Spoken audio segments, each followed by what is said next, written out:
All right, welcome back to my messy garage. Today I'm going to quickly go over replacing the cabin air filter in a 2018 Volvo XC90. Tools you'll need real fast. I just got a little torque wrench here. I've got a T25 bit on the end of it, and then I put a 2-inch extension on there just to make it a little bit easier getting under there. There's only 2 of those in there you got to loosen. So the extension helps with that. Obviously, you need a replacement air filter for that. This one is a carbon air filter. I got it off eBay for like 20 something bucks. It actually came with a combo for the engine air filter as well. So I got a set together. So I'll do a video on that. But this one is just going to be short and sweet. It's right up here underneath in the passenger footwell. So I'll show you how to take this apart, get it replaced. All right, our 2 bolts under here. There's one on the right, one on the left. So we'll just pop those out.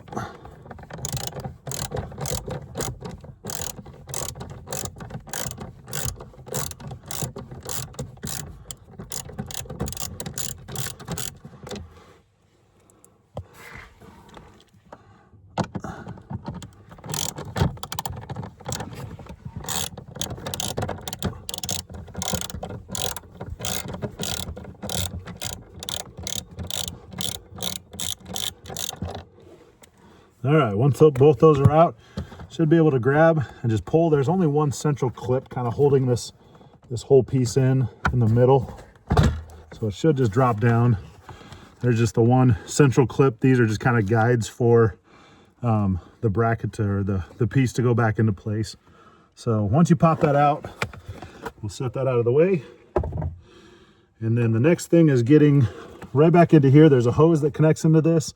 There's 2 clips. We're going to turn them clockwise. They'll click. So let's get in there a little closer. Okay, let's get those clips loosened. Again, you just turn them clockwise. Just a little turn on both of them. They should both click. There we go. And then you should be able to drop this whole piece. And there might be some junk like in mine just coming out. We'll just vacuum that up when we're all done. Get that all cleared out so that this is nice and clean going through the hose and filters the air correctly. You'll notice the air filter sits a little bit low to this left side. Don't worry, when we put in the new one, it'll sit just like that. This will still clip into place. So it doesn't sit all the way up in super tight, like high and out of the way. It'll still hang down a little bit like that. The one thing you'll want to note is note on the direction of your air filter when you pull it out. It should have some kind of indicator, forward, back, front of car, back of car for the airflow. That's going to be important to note. So getting this out always is a little bit fun.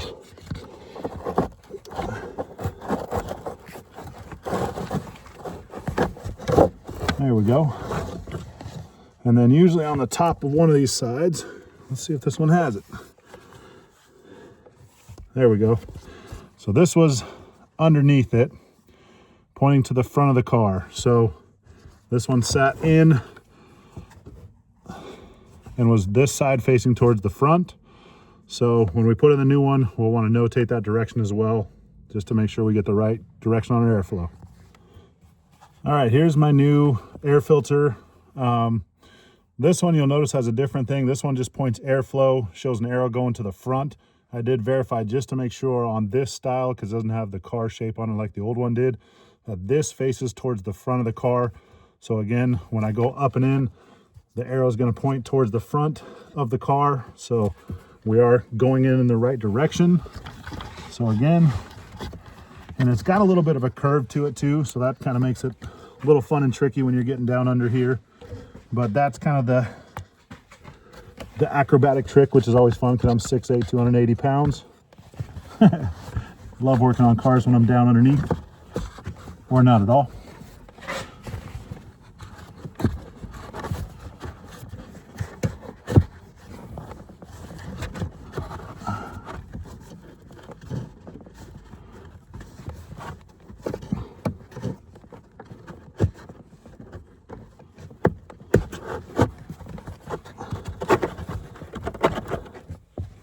All right, let me pause and we'll come right back. Okay, sorry about that. That was a little trickier to get in than I thought. That left corner kind of hung up on me back there, so I had to kind of push the air filter in a little bit to get enough clearance to get it in there while keeping it kind of that curved shape. So Gotta love that it didn't just go in nice and square, but it is what it is. I'm sure there's a reason. Now we're just gonna put this cover back on that's got the hose on it. It should match the curvature. There we go. You should see it kind of pop up into place. And then those clips go in. There's two kind of brackets that they sit up and over. That's what they're clipping on. Almost fall out of the car. There we go. So those clip back in, and then we just got to put our cover back on. So again, put this in here. Just got that central clip. Again, these two guide ones just go in the corners just to make sure the whole place is in the right direction. You'll feel that middle clip in. And hey, sometimes you mess up like me and you didn't realize that it didn't clear over here correctly. So I believe that part goes under. Nope, that actually is. That's how it sits. It sits over the top. Okay, so guides are in. Got the middle clipped in. Now we'll just put our torque bits back in, or torque screws, excuse me.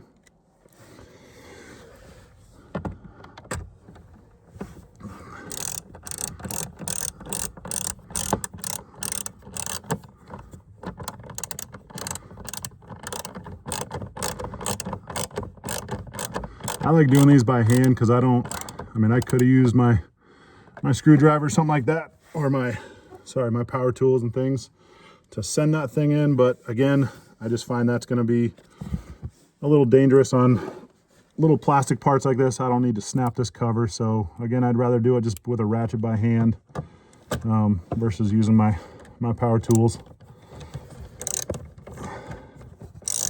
It's also why I like this 2-inch extension. I just sometimes spin it by hand until it gets into place and then just tighten it so it's snug. There's no crazy torque specs on plastic parts like this, so just be careful not to tighten too much that you just snap something, because again, just a little cover. So just give it a little quarter turn once it's snug up, and there you go. That one's in.